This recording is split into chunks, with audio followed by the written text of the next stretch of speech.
Bien, bonjour à toutes et à tous.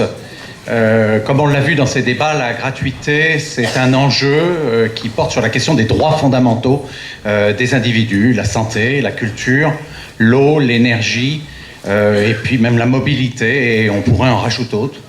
Je crois que c'est un débat qui est vertueux, parce qu'il nous amène à nous poser la question des ressources limitées, des ressources rares. Et souvent, ça se traduit par une formule, un quota de gratuité, au-delà duquel on réintroduira l'usage, je dirais, de l'argent, faire payer d'une façon dissuasive ce qu'on peut appeler, que certains appellent le mésusage. Donc, il y a ce côté un petit peu ambivalent dans lequel la gratuité se construit très clairement contre l'économie marchande, mais en même temps dans le cadre de cette économie marchande. Et de ce point de vue, je crois que c'est tout, sauf demain, on reste gratis. Alors, une chose qu'il faut avoir en ligne de compte, c'est que si ce travail qui est réalisé, le travail qui est réalisé pour rendre des services gratuits est rémunéré, bah, fatalement, il y a un secteur marchand et fatalement, il y a des prélèvements sur ce secteur marchand. Et donc, fatalement, il y a une discussion démocratique à avoir entre nous sur la question des espaces de gratuité, ce que l'on laisse à la gratuité. Et ce débat est fondamentalement légitime. Mais une fois qu'on a dit ça, je crois qu'on n'a pas dit grand-chose. Parce que la vraie question qu'on doit se poser aujourd'hui, c'est est-ce que le capitalisme, il est capable de tolérer ce débat ? Mais tolérer ce débat, ça veut dire y compris intégrer les conclusions de celui-ci, qui, je n'en doute pas, vont déboucher sur des espaces importants de gratuité. Et je prends un exemple déjà là en termes de gratuité, les cotisations sociales qui assurent de la gratuité de la santé par exemple. On voit que plus que jamais le patronat est vent debout contre ces cotisations sociales, contre l'extension de ces cotisations sociales, et il n'y a aucun doute qu'il sera encore demain vent debout contre toute extension de la sphère de la gratuité que nous voudrions construire. Je voudrais faire un parallèle extrêmement rapide. Regardez deux expériences de gouvernement de gauche récentes. L'expérience du gouvernement de Jospin au début des années 2000 et puis la récente expérience du gouvernement Hollande. Ben, il y a un gouffre entre les deux. Le gouvernement Jospin, d'une certaine façon, a réussi à imposer une RTT, certes pas tout à fait celle que tout le monde voulait, on est bien d'accord là-dessus, mais il a réussi contre un patronat qui, lui, n'en voulait pas. Ça a été vent debout. Regardez donc les gouvernements de la présidence Hollande, ils ont tous capitulé sur tous les points que demandait le patronat. Alors, pourquoi s'expliquer de cette raison ? Ben, je pense qu'il y a un antagonisme de classe qui est aujourd'hui exacerbé par la financiarisation de l'économie. Je crois qu'on fait trop l'erreur, globalement à gauche, de dire oui, bon, ben, c'est pas très compliqué, enfin de dire la valeur de l'entreprise, c'est sa valeur comptable, et donc on dit, bah, finalement, c'est pas très grave, il suffit que les actionnaires gagnent moins, et puis tout irait bien. Non, c'est pas du tout comme ça que ça se passe. La vérité, c'est que la valeur de l'entreprise, c'est une valeur spéculative, c'est des anticipations qu'on fait des dividendes qui pourront être versés à l'avenir, et de ce point de vue, leur demander de gagner moins, c'est tout simplement leur faire perdre de l'argent. Et franchement, n'importe qui, personne n'a envie de perdre de l'argent, et je m'excuse de le dire dans cette conférence, sur la gratuité. C'est une raison qui est extrêmement simple. Puis il y a d'autres raisons qui l'expliquent, je pense.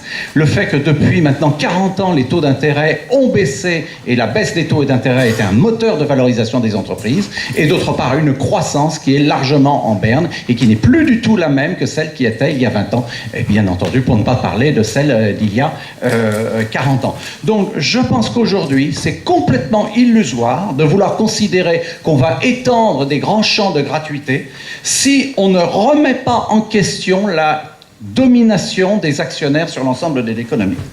Alors, comment aborder cette question ? Je dirais qu'on l'apprend aujourd'hui par l'intermédiaire de la gratuité, c'est un objet de débat. On a vu que parallèlement à la gratuité, par exemple, il y avait l'aspiration au revenu de base. C'est pas tout à fait la même chose, mais ce sont des choses qui se combinent, c'est ça qui est intéressant. C'était dans l'un, on s'inscrit très fortement dans la démarchandisation et on a entendu une représentante du MFRB nous dire oui, on est aussi pour des espaces de gratuité et tout. Et puis le revenu universel, c'est aussi un revenu monétaire Donc il y a différentes combinaisons possibles, et c'est ça qui est intéressant. Il y a d'autres aspirations dans la société aujourd'hui. Certains ont mentionné la proposition de salaire à vie de Bernard Friot, par exemple. On aurait aussi pu mentionner tous les projets qui existent, multiples et variés, de sécurité sociale professionnelle qui permettent en partie de déconnecter le revenu du poste de travail dans lequel on est. Donc ce sont des aspirations qui sont en but à l'existence même, je dirais, des sociétés de capitaux et de la volonté des actionnaires.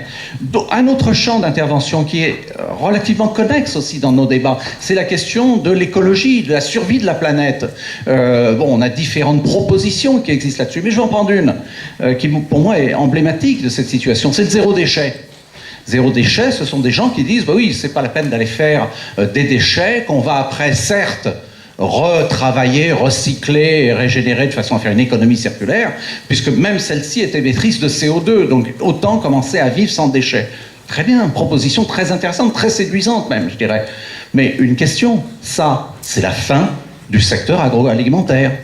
Qu'allons-nous faire des travailleuses et des travailleurs du secteur agroalimentaire? Et ça nous repose la question de la socialisation de revenus, de garantir des revenus à ces travailleuses et travailleurs, à ces salariés, et de prévoir la reconversion. Et ça, c'est un sujet sur lequel le capital ne pourra jamais intégrer. Je voudrais faire référence juste sur cette question environnementale au slogan d'Alternativa que j'aime beaucoup, « Changeons de système, pas le climat ». Très très bien, très beau slogan.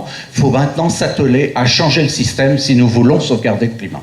Alors, c'est la raison pour laquelle je prêche aujourd'hui pour une coalition de différentes aspirations avec lesquelles on est d'accord, d'autres pas d'accord, mais elles ont ce point commun, c'est qu'elles sont profondément anticapitalistes. Elles remettent en cause la présence des actionnaires dans les entreprises.